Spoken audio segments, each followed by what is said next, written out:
আসসালামু আলাইকুম dear students, dear learners. আজকে আমরা আল ওয়াহদাতু সানি এর যে আল হেওয়ারু সালিস রয়েছে, তৃতীয় নম্বর যে কথোপকথন, সেটা নিয়ে আজকে আলোচনা করব। উন্দুর, দেখো, ওয়াস্তামি, মন দিয়ে বা কান পেতে শোনো, তারপরে হচ্ছে ওয়াইদ এবং রিপিট করো। তো এখানে মা, বাবা, তাছাড়া আরো কিছু ক্যারেক্টার থাকবে, তাদের মধ্যে কথোপকথন। তো এখানে দেখুন, আল উম্মু বলছে হাদা আজানুল ফাজর, এটা হয় ফজরের আজান, মা বলছে। আর আল আব, আব বলছে, আজান দিচ্ছে যে আল্লাহু আকবার, আল্লাহু আকবার। এটার মানে হচ্ছে যে আল্লাহ মহান, আল্লাহ মহান, বা আল্লাহ সর্বশ্রেষ্ঠ, বা আল্লাহ সর্বশ্রেষ্ঠ। ওকে। তারপরে বলছে বাবা যে আইনাল আউলাদ, ছেলেরা কোথায়। এবার মা বলছে যে আল উম্মু সাদুন ফিল হাম্মামে ইয়াতাওয়াজ্জাউ, সাদ গোসলখানায় অজু করছে। ওকে। আল আবু বলছে ওয়া আইনা সাঈদ, সাঈদ কোথায়।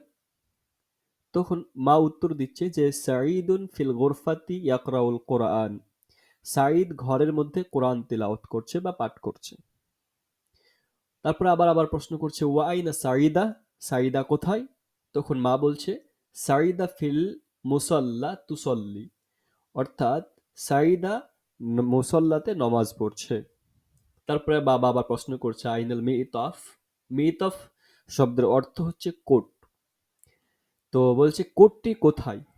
তখন সাদ উত্তর দিচ্ছে হাদা হুয়াল মিতাফ ইয়া ওয়ালিদি, হে আমার পিতা, বা হে ওয়ালিদা, ইয়া ওয়ালিদ, বা হে আমার পিতা, যে এটাই সেই কোট। ওকে। হাদা হুয়াল মিতাফ, তো হুয়াটা একটা জোর দেওয়ার জন্য এখানে ব্যবহৃত হয়েছে। তারপরে আল আব ওয়া আইনা নজরা, এবং চশমাটা কোথায়। বাবা বলছে চশমাটা কোথায়। তখন সাঈদ বলছে যে হাদিহি হিয়া নদরা, এটাই হয় সেই চশমাটা। ইয়া ওয়ালিদি, হে আমার পিতা। আল আব বলছে, বাবা বলছে যে হাইয়া বিনা ইলাল মসজিদ, যে আমাদের সাথে তাড়াতাড়ি চলো মসজিদে, বা এসো মসজিদে আমাদের সাথে। সাদ এবং সাঈদ বলছে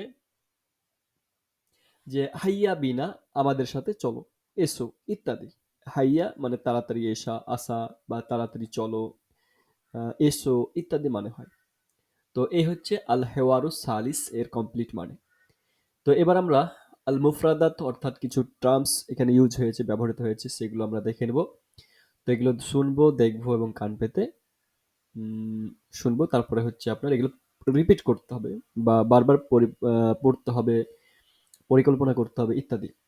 তো এখানে মসজিদ, দেখুন একটা মসজিদের পিকচার দেওয়া হয়েছে, তো এটা হচ্ছে মসজিদ। তো মসজিদ মানে মসজিদ, মসজিদ বলি আমরা বাংলাতে। তারপর মুসল্লি বা মুসল্লা, মুসল্লা হচ্ছে যেখানে নামাজ পড়া হয়, সেই জায়গাতে মুসল্লা বলা হয়। তারপরে আল কোরআন, কোরআন তো একটা কিতাবের নাম, আমাদের ধর্মীয় গ্রন্থ, মুসলিমদের ধর্মীয় গ্রন্থ আল কোরআন। ওকে। হাইয়া বিনা, আমাদের সাথে চলো, এটা একটা টার্মস, এটা আপনাদের মুখস্থ রাখা উচিত এবং এটা ব্যবহৃত হয়ে থাকবে যখনই আপনি বলবেন। তো ওকে। তারপরে নাদ্দরা, নাদ্দরা হচ্ছে আপনার চশমাকে বলা হয় নাজ্জরা আরবিতে। আর মিতাফ, এটা কোটকে বলা হয় আরবিতে মিতাফ। আর গোরফা ঘর, সাধারণ ঘর বলা হয়। হাম্মাম গোসলখানা, যেখানে গোসলখানা হয়, শাওয়ার বলা হয় ইংলিশে। ইয়াতাওয়াজ্জাউ, এগুলো ফেল। তো উজু করছে, বর্তমান বা এটা মুজারে, ফেলে মুজারিয়া, উজু করছে। ইয়াকরাউ, এটা ফেল মুজারিয়া, কোরআন পাঠ করছে বা পড়ছে। ইউসল্লি, নামাজ পড়ছে, এটাও ফেল মুজারিয়া। তারপরে উম্মুন মানে হচ্ছে মা, আবুন মানে হচ্ছে বাবা, আর ইবনুন মানে হচ্ছে ছেলে। এখানে এগুলো কমপ্লিট। তারপরে এখানে চলে যাবো আযান, যেটার মাধ্যমে আমরা নামাজ পড়ি, সেটা হচ্ছে ঘোষণাও বলতে পারেন, আহ্বানও বলতে পারেন। ওকে। তো আজান, আজানও বলতে পারেন। আল ফাজর হচ্ছে ফজরের সময় বা উষার সময়, যখন ফজরের নামাজ পড়া হয়, একটা মুসলিমরা নামাজ পড়ে, সেটাকে বলছে আওলাদ। ওয়ালাদুনের বহুবচন আওলাদ, ওয়ালাদুনের বহু, ওয়ালাদ মানে হচ্ছে একটি ছেলে, আর আওলাদ মানে অনেকগুলো ছেলেকে বোঝাচ্ছে। এখানে দেখুন অনেকগুলো ছেলে আছে, তার জন্য আওলাদ শব্দটা ইউজ করেছে। আর তাদরিব, এখানে তো তাদরিবে চলে আসি আমরা, যে সিল বাইনাল কালিমাতি ওয়াসুরাতিল মুনাসিবা, সঠিক ছবির সাথে এবং শব্দগুলোর সাথে মিলাও। তো এখানে দেখুন আমাদের করে দেওয়া হচ্ছে একটা যে কোরআন নিয়ে বসে আছে তার জন্য আমরা কি বলছি এখানে কোরআন নিয়ে পড়ছে তার জন্য একরাও আমরা এখানে একটা দাগ দিয়ে দিয়েছি। তারপরে আল কোরআন, এটা হচ্ছে আল কোরআন, কোরআন গ্রন্থ।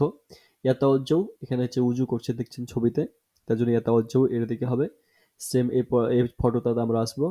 তো এখানে দেখুন মসজিদ কোনটা, মসজিদ হচ্ছে এই ফটোটা, তার জন্য এখানে দাগ দিয়ে দিছি। তারপরে নাজ্জারা, নাজ্জারা এটা হচ্ছে তার মানে চশমা। তারপরে মেহতাব, মেহতাব হচ্ছে এটার পিকচার। তারপরে গোরফা, এটা হচ্ছে গোরফা। ওকে, এভাবে আপনারা আপনাদের বই দাগ দিয়ে নিতে পারেন বা করে রাখতে পারেন। আজকে এই পর্যন্ত, আবার আগামী পর্বে দেখা যাবে ইনশাআল্লাহ। আর আমাকে অবশ্যই সাপোর্ট করার জন্য চ্যানেলটিকে সাবস্ক্রাইব করবে। ধন্যবাদ।